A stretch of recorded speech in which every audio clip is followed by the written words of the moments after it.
¿Cómo están? Buenas noches. Dios les bendiga a todos. Feliz domingo por la noche. Mi nombre es Israel Chapa. Este es el programa Biblia a Profundidad. Una transmisión totalmente en vivo desde la comunidad cristiana Masada Adulam, que es mi casa y también suya. Acabando la pandemia, con todo gusto les esperamos. Ojalá y nos puedan acompañar alguna vez. Pero mientras tanto lo hacemos así, ¿verdad? Vía virtual, por internet. También están haciendo iglesia hoy aquí en casa. Idalia Castro.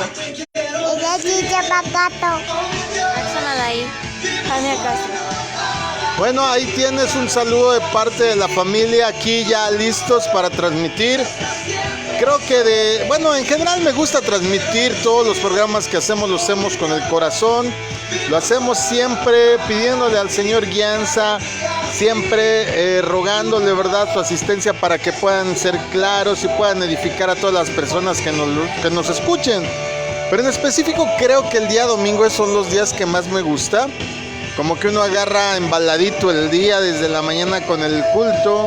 Y ahorita que nos toca hablar de un tema que también, pues tal vez para los que somos cristianos es un tema que ya damos por sentado y por entendido, pero aún así hay cristianos que todavía se vienen haciendo la pregunta que vamos a tratar de dilucidar hoy. ¿Por qué es que Dios le dice a Abraham, mata a tu hijo, con referencia a Isaac? ¿Por qué Dios le diría eso a Abraham?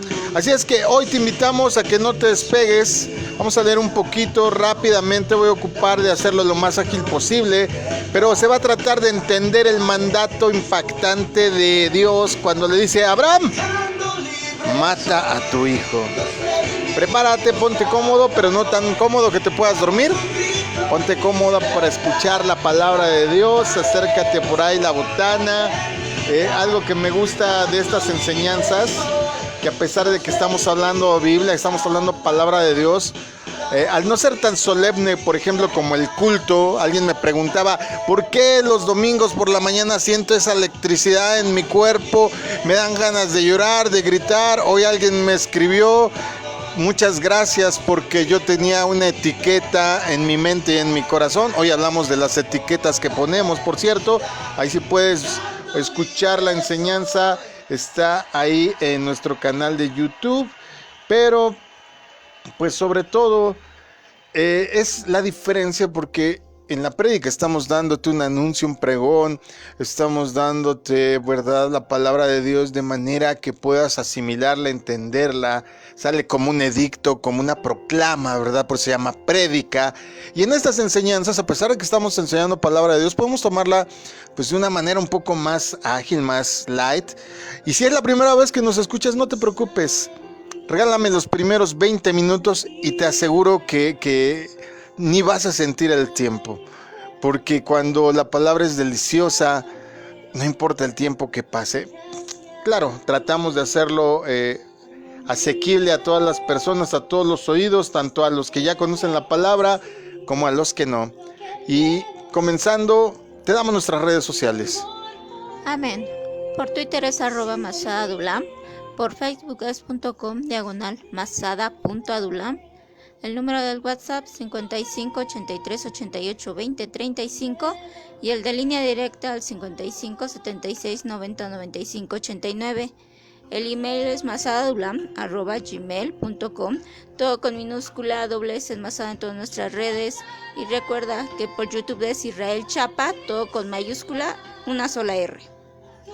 Bueno, ahí si quieres, tenemos categorizados ahí en nuestro canal de YouTube por listas de reproducción los temas correspondiendo a cada día y a lo que hacemos, dirigiendo, ¿verdad?, a cada una de las temáticas que tenemos cada día. Ahí están ya separadas para que no batalles mucho. respondiendo a los jóvenes, todas las que hemos sacado. Ahorita que no tiene mucho tiempo de Biblia a profundidad, ya hay varios temas que estoy viendo que de verdad les ha bendecido mucho. Muchos han desatado preguntas nuevas en ellos, y de eso se trata. Nadie tiene la verdad absoluta, solo Dios. Nosotros solamente aquí en la Congregación Cristiana Masá Olam damos el aporte de lo que hemos aprendido, entendido, y lo que Dios ha tenido en su misericordia mostrarnos para enseñarlo al pueblo, y que de esta manera pueda tener una cercanía pues más directa hacia lo que verdaderamente la palabra de Dios quiere decir. Y eso nos da mucho gusto porque aclara dudas, trae paz al corazón, y sobre todo pues nos hace sentir que estamos hablando el mismo lenguaje de Dios, el mismo vocabulario, y poco a poco, como decía Pablo, vamos entendiendo y adoptando la mente de Cristo. Hoy entonces hablemos de Abraham, de este mandato que Dios le dice en cierto momento: mata a tu hijo. Para ello vamos a estar ocupando hoy preferentemente el capítulo 22 del Génesis. Así es que por favor abre tu Biblia, abre tu aplicación si es que lo tienes en tablet, en tu computadora, en tu teléfono, y vamos todos a Génesis 22. Bueno, fíjate que hace ya algunos años yo soy, la verdad, un tipo de persona en las que me gusta la cultura en general. Aprendo todo lo que puedo porque creo que ese es un don que Dios me dio, el de tener siempre un hambre, una avidez por la cultura, por el conocimiento, porque todo eso me ha ayudado hoy día, que soy ministro ya desde hace algunos años, a tener como que un panorama más amplio, más consciente, más racional inclusive de lo que es la palabra de Dios. Pero te decía que hace unos años veía un programa que pasa aquí en México. Ahorita pues está suspendido por la pandemia, pero normalmente pasa un programa que es para universitarios, lo hacen aquí en la ciudad de Puebla, que se llama La Ciudad de las Ideas, y televisan este evento. Invitan a diferentes ponentes, eruditos en su rama. No es un programa cristiano, aclaro, no lo es, aunque de vez en cuando toman pues temas que tienen que ver con Dios, con la moral, con la fe, con la espiritualidad. Y me acuerdo que yo veía este programa, no me acuerdo de qué año es esta edición, pero supongo que en YouTube debe de estar, en donde estaba un ateo muy reconocido llamado Richard Dawkins. Richard Dawkins tenían ahí, ya sabes, su programa en esta hora que les dan. Tenían un debate acerca de Dios, y estaba hablando este ateo, este hombre llamado Richard Dawkins por un lado, y por el otro lado estaba hablando un rabino científico. Eso me impactó, que fuera rabino, es decir, hombre de fe, y que también fuera científico, sobre todo físico, era el hombre, si no mal recuerdo. Pero lo que me impactó es que en general era ministro, era creyente en Dios, y cada uno exponía sus temas. Últimamente ahí hay programas que luego me los recomienda la misma aplicación, la misma red de Facebook, de acuerdo a lo que ves. Ya ves que te va recomendando programas, videos y demás, en donde también he visto en Biblia Project y en otros programas pues debates, ponencias acerca de ¿cómo decirlo?, polémico tema, que unos defienden la postura, como este hombre Richard Dawkins, de ateos, de que Dios no existe, y dan argumentos de aparentemente por qué no. Otros dan, claro, la gente de fe da argumentos de por qué sí. Y algo que a lo mejor a ti te ha pasado es que cuando platicas con alguien que tiene una cierta educación cultural, un cierto sesgo científico o un pensamiento crítico tan solo, te va a hacer preguntas que, si no estás bien parado, te van a tambalear.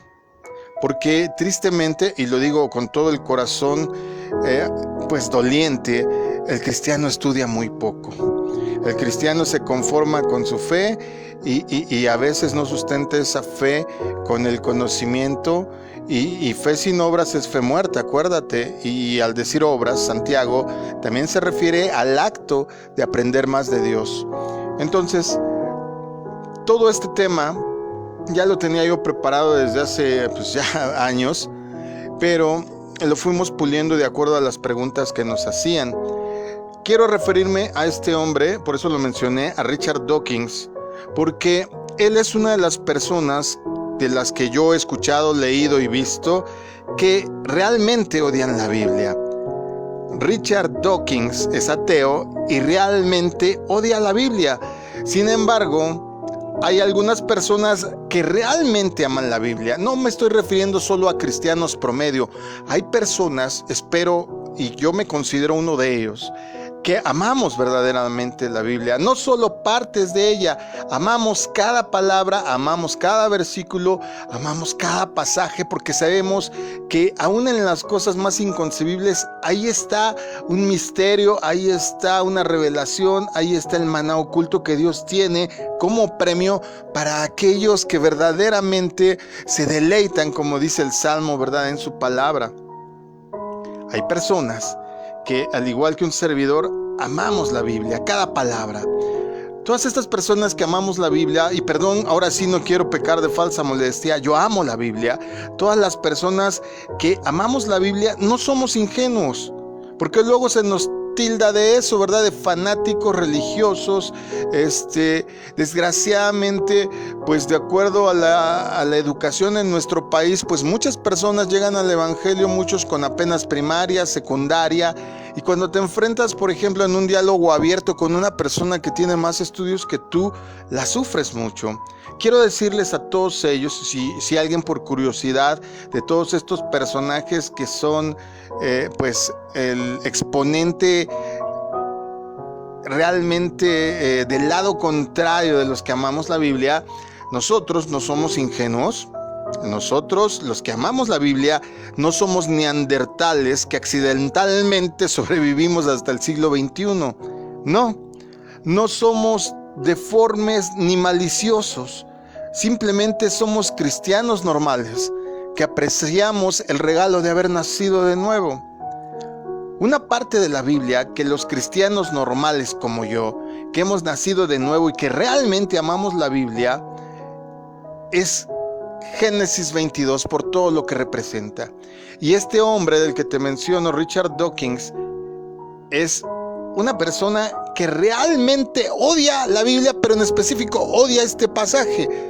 No es que lo admire, por eso te lo estoy mencionando, porque realmente odia este pasaje. Mira, él escribió en una revista lo siguiente acerca de este pasaje de Génesis 22, que habla precisamente de este mandato de Dios a Abraham para que sacrifique a Isaac. Fíjate que escribe este hombre Dawkins. Cito literalmente: Dios le ordenó a Abraham que hiciera una ofrenda quemada del hijo que había deseado por tanto tiempo. Abraham construyó un altar, le puso leña y ató a Isaac encima de la madera. Su cuchillo asesino ya estaba en su mano cuando un ángel intervino dramáticamente con la noticia de un cambio de planes de último minuto. Dios solo estaba bromeando después de todo, escribe este hombre, tentando a Abraham y probando su fe. Esta vergonzosa historia, sigue escribiendo este hombre, esta es la parte donde tú te das cuenta verdaderamente la hazaña con que tira veneno. Dice, esta vergonzosa historia es un ejemplo simultáneo de abuso infantil, intimidación de dos relaciones de poder asimétricas y el primer uso registrado de la defensa de Nuremberg, es decir, solo estaba obedeciendo órdenes. En la superficie podría parecer que lo que este hombre Dawkins, Richard Dawkins, dice puede parecer razonable, aunque realmente está prejuiciado. Después de todo, sospecho que no siendo ateos, que no siendo tan críticos, muchos cristianos también se han preguntado alguna versión de esto que él escribió, aunque sea en silencio. ¿Cuántos se habrán preguntado, ¿qué hacemos con Génesis 22? Moisés nos está narrando en este escrito, recordemos que los 5 primeros libros de la Biblia son escritos por Moisés. Se preguntarán muchos, ¿Moisés nos muestra belleza o intimidación en esta narración? ¿Qué leemos en Génesis 22? ¿Gracia o desgracia? ¿Abuso infantil o una bendición que se transmite por fe de un padre amoroso a su hijo fiel? Tras la investigación queda claro que lo que dice Dawkins no es razonable. De hecho, está bastante mal.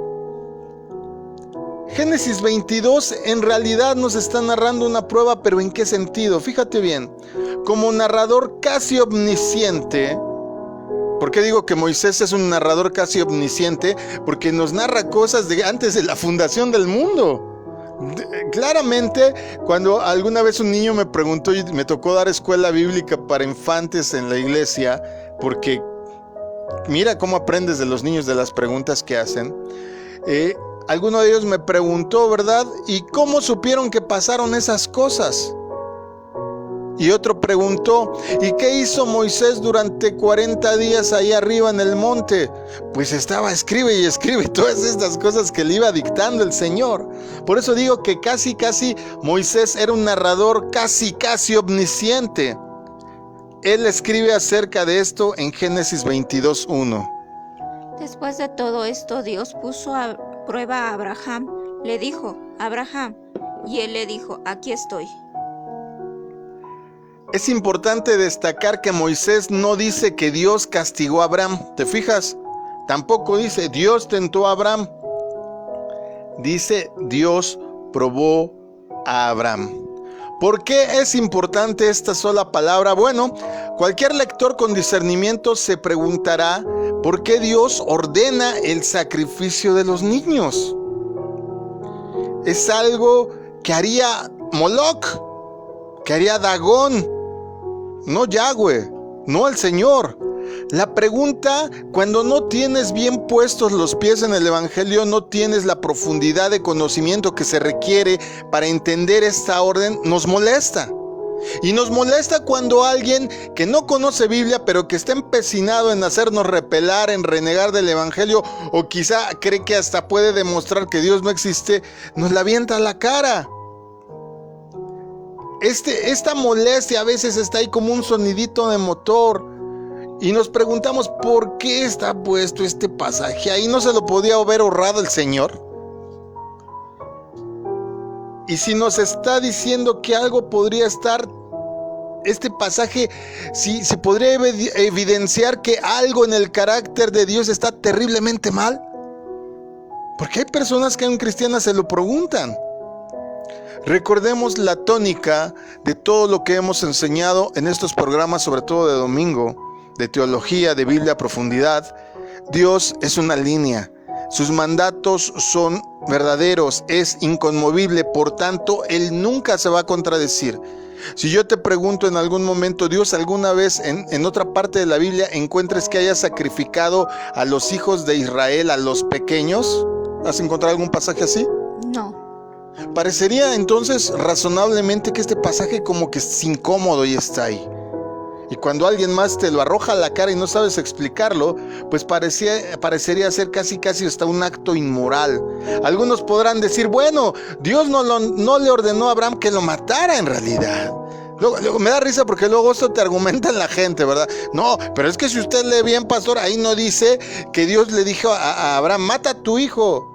Pero para decir algo de ese tamaño necesitas hacer malabares, piruetas y gimnasia interpretativa a nivel olímpico para evadir y no darte cuenta de eso. Abraham tenía la intención de matar a Isaac.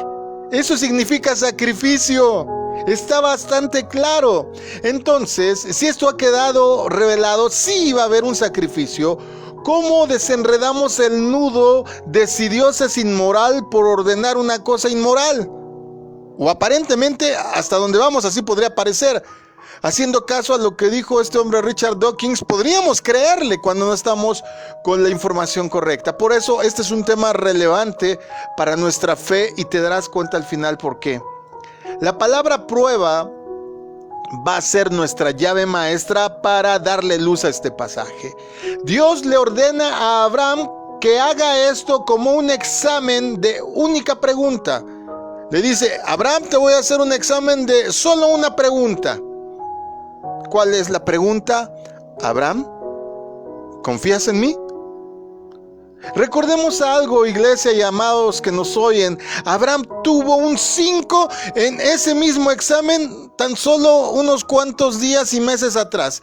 Tuvo un 5, reprobó en ese mismo examen ante la pregunta ¿confías en mí? Recuerda que este es el mismo hombre que le mintió a la gente sobre su esposa 2 veces para protegerse.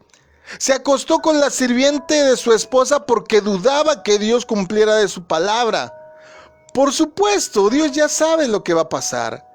Moisés podría ser un narrador, como te dije, casi omnisciente, pero el Señor nuestro Dios es un Dios omnisciente. Él sabe todo.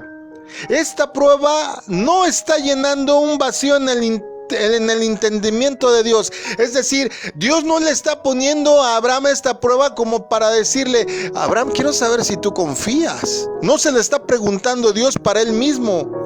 Dios está llenando un vacío en la fe de Abraham que ha fallado varias veces. La pregunta es, el hecho de obediencia que quiere ver Dios no es para saber si verdaderamente va a escoger a para que sea quien ha de dar la descendencia a través de la cual ha de nacer el Mesías. No, Dios sabe que así va a ser. Lo que está haciendo con esta orden y con esta pregunta es llenar el vacío de fe que tiene Abraham. ¿O cómo te sientes tú cuando fallas? ¿No dudas de tu fe? ¿Cuántas veces he escuchado esa frase? ¿Será que Dios se equivocó conmigo, pastor? Ten cuidado, no te vayan a mandar a matar a tu hijo en el monte Moría con un fardo de leña, con 2 asnos, y llévate unos criados por si hay que hacer algo más, ¿verdad? Amado, puede que estés oyendo esto con el ceño fruncido si es que no me estás entendiendo, o porque a lo mejor tu tradición y tu ideología lo están contradiciendo, pero escúchame, déjame terminar. Puedes pensar que si esto fuera un juicio, soy el peor defensor público que existe y que mi defensa del Señor carece de sentido de sensibilidad. Tal vez tu mente es como un jurado que está en desacuerdo ya desde ahorita todo lo que dije. Tal vez todavía te preguntas, ¿cómo puede Dios hacer esto? Esto es simplemente incorrecto. Si tú eres de esas personas que estás pensando así, entonces, amado, es probable, un poco como Abraham, que dudas tú también del carácter de Dios. No me extraña de Richard Dawkins, porque desde luego él no conoce a Dios. Y desde luego que va a dudar de su carácter y de sus intenciones. ¿Sabes quién él dice ser? Tú sabes quién dice él ser. Él es Dios. Pero a veces en tu experiencia, él, es decir, Dios, va acumulando evidencias de lo contrario. Tal vez tus circunstancias enjuiciarían al Señor, y a veces, si eres honesto, puedes construir un caso convincente como el que nos planteaba Dawkins en su escrito. Tal vez tú podrías decir, no, pues puede ser, porque hay veces que yo he orado al Señor y me ha fallado, no me contestó. Yo le pedí que sanara a mi familiar y murió. Ahorita en la pandemia yo le pedí al Señor que nos guardara y llevan 4 muertos en mi familia. Yo qué sé, tal vez con todos estos argumentos dudas del carácter de Dios, como muchos quizá dudan. Pero está bien, a todos nos ha pasado en algún momento. Quizá Génesis 22, amado, es la prueba que Dios tiene para ti, en la que Él te está haciendo aún esta noche la misma pregunta que le hizo a Abraham. ¿Confías en mí? ¿Qué me respondes? Sí, no, quizá, ya no tanto como antes, ya se me enfrió el amor. Diría Mijares, ¿se nos murió el amor? Sin duda, amados, Génesis 22 pone a prueba la fortaleza del carácter de Abraham. En la solicitud en sí es como si Dios estuviera afilando el cuchillo. Toma ahora a tu hijo único. Léemelo mejor en el 22:2. Amén. Toma a Isaac, tu amado hijo único. Ve a la tierra de Moria y ofrécelo como un sacrificio que debe quemarse completamente en la montaña que yo te indicaré. Toma ahora a tu hijo, tu único, a quien amas. Ay, amado, lo entiendo. Está bien. Hasta dónde vamos si no estás firme, si no has respondido. Sí, confío en ti, Dios, con todo mi corazón. Cada frase produce chispas que vuelan en esta narración a medida de que se afila el cuchillo, a medida de que la herida en su corazón se hace más profunda. La petición de Dios aplica una presión increíble al punto más débil de Abraham. Esa pregunta constante que se ha hecho a sí mismo durante años: ¿realmente cumplirá Dios lo que me prometió? Y esa pregunta te la hace a ti en este pasaje.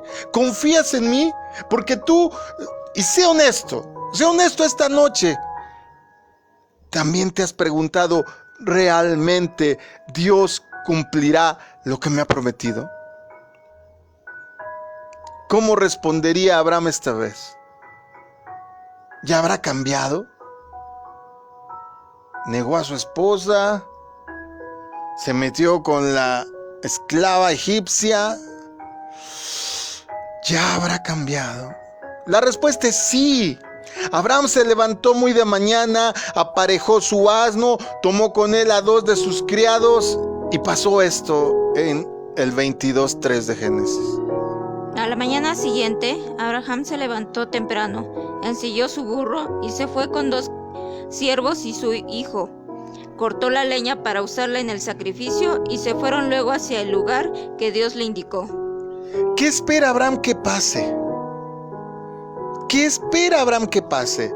Ok, tal vez Abraham en su mente dijo: pues esta vez voy a ser obediente, he fallado tantas veces, pero me están pidiendo lo que más amo, aquello por lo que estaba obsesionado en mi vida.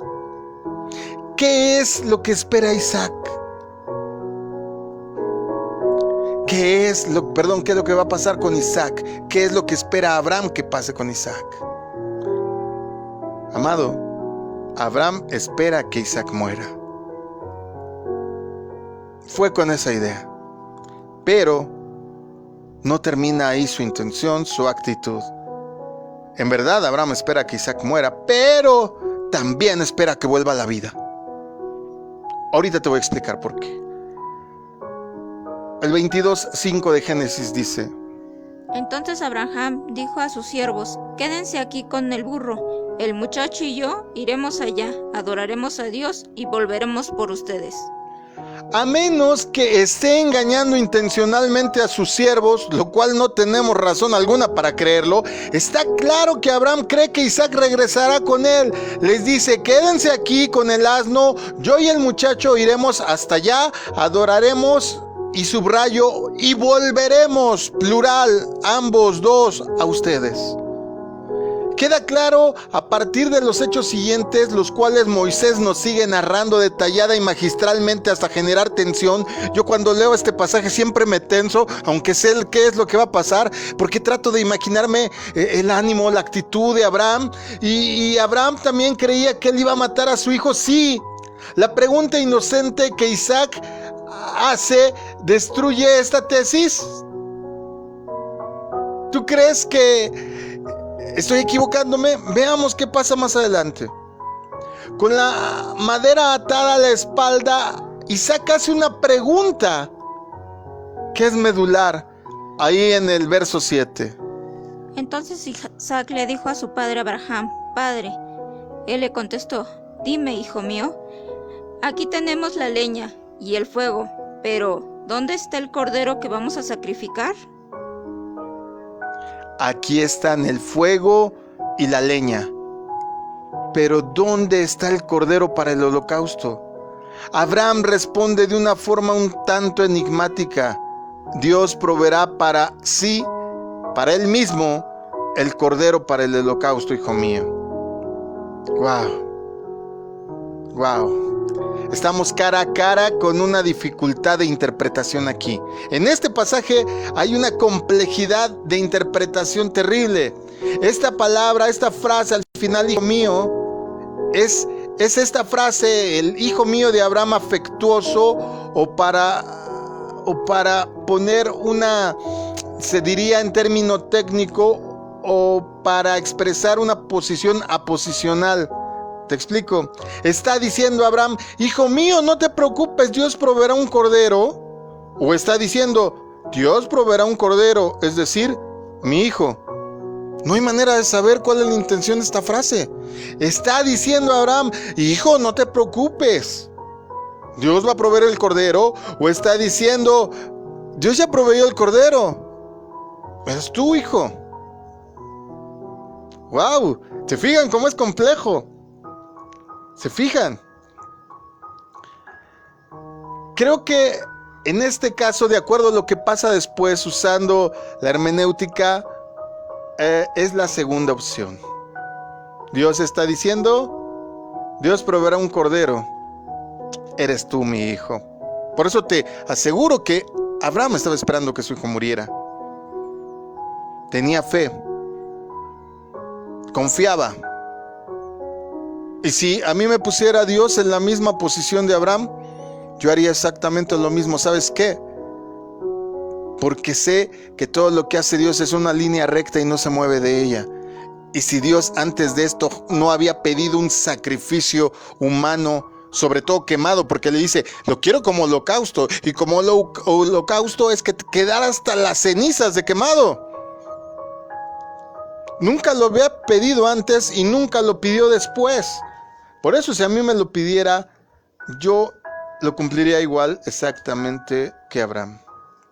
Mientras la arena se le acababa en el reloj de arena, Abraham lentamente se dio cuenta de que aunque su corazón había planeado un camino, el Señor tiene siempre determinados los pasos que vamos a dar. Cuando llegamos al Nuevo Testamento, cualquier niebla, cualquier cosa ahí que todavía no nos traiga claridad relacionada con este hecho, se desvanece. Olvídate lo que leí al principio que dijo Richard Dawkins. Aquí está el comentario del autor de Hebreos sobre la concepción milagrosa de Isaac. Aquí es donde le vamos a dar luz al pasaje de Génesis 22. Hebreos 11, verso 11 y 12 dicen: Abraham estaba ya muy viejo para tener hijos y Sara no podía tenerlos. Pero por la fe de Abraham, Dios hizo que tuvieran hijos. Abraham confiaba en el Dios que cumple las promesas. Este hombre estaba ya muy viejo, casi en sus últimos días, pero tuvo tantos descendientes que no se pueden contar, tantos números como las estrellas del cielo y como los granos de la arena de la playa. ¡Ajá! Acabamos de recibir información vital, pero antes de decirte de qué se trata, tenemos que leer estos otros dos versículos. Ahí mismo en Hebreos 11, 17 y 19, por favor. Dios puso a prueba la fe de Abraham, pidiéndole que sacrificara a Isaac, su único hijo. Por la fe, Abraham obedeció. Él ya tenía las promesas de Dios. 19. Abraham creía que Dios tenía poder para resucitar a los muertos. Entonces se puede decir que prácticamente Abraham recuperó a su hijo Isaac de entre los muertos. El autor de Hebreos, Pablo, entiende lo que Moisés está diciéndonos en Génesis 22 y por eso comprende lo que Dios está haciendo en Génesis 22. Él sabe que esto era una prueba, como lo dice el verso 17 que nos acaban de leer.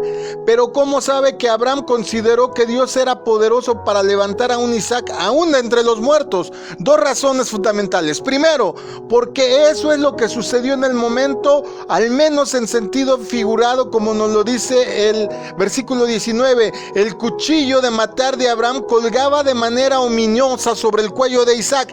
Estaba a punto de morir, ya lo podemos considerar casi muerto. El capítulo 22, 10 del Génesis nos dice a este respecto: inmediatamente sacó un cuchillo para matar a su hijo. ¿Qué pasó? Oyó un sonido, no uno sobrenatural, no específicamente, nada más fue el ángel, porque siempre le asumimos todo el poder de esta escena dramática al ángel. Además hubo un sonido, no del cielo, además de lo que dijo el ángel, no del ángel, sino un ruido natural que vino de un matorral, como lo dice el verso 13. Luego Abraham levantó la mirada y vio un cordero enredado por los cuernos en un arbusto. Así que fue, lo agarró y lo ofreció como sacrificio a cambio de su hijo. Isaac estaba casi muerto hasta que Dios intervino.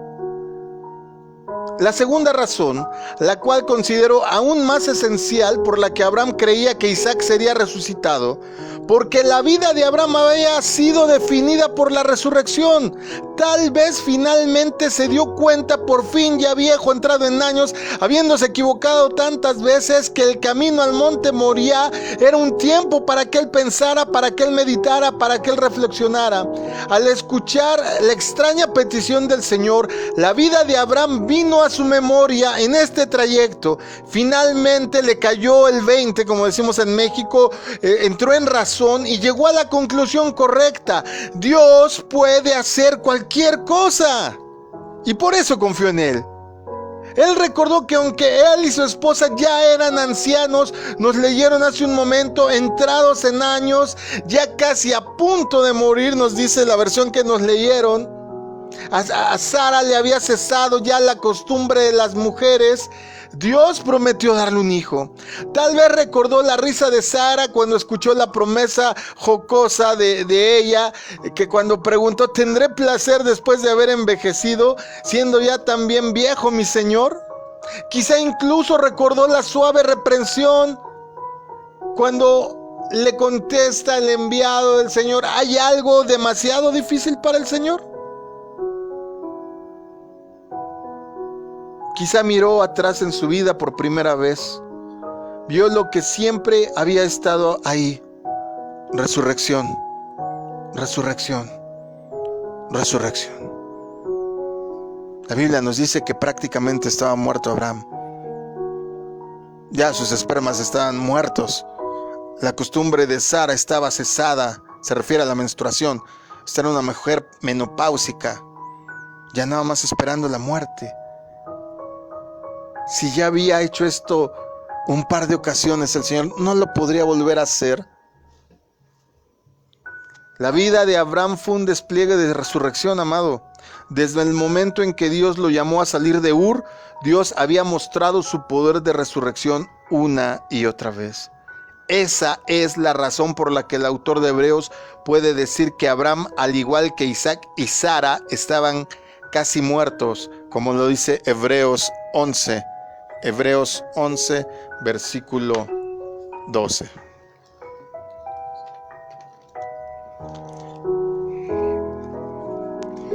Así que de este solo hombre ya en decadencia nacieron descendientes numerosos como las estrellas del cielo e incontables como la arena a la orilla del mar.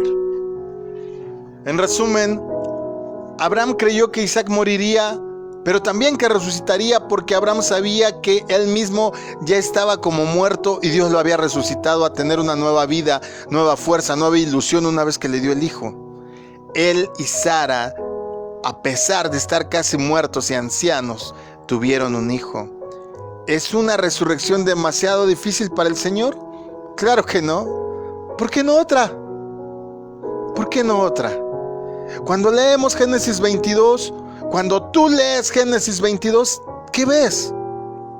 Ojalá sea aquello que Abraham vio, que nada es demasiado difícil para el Señor.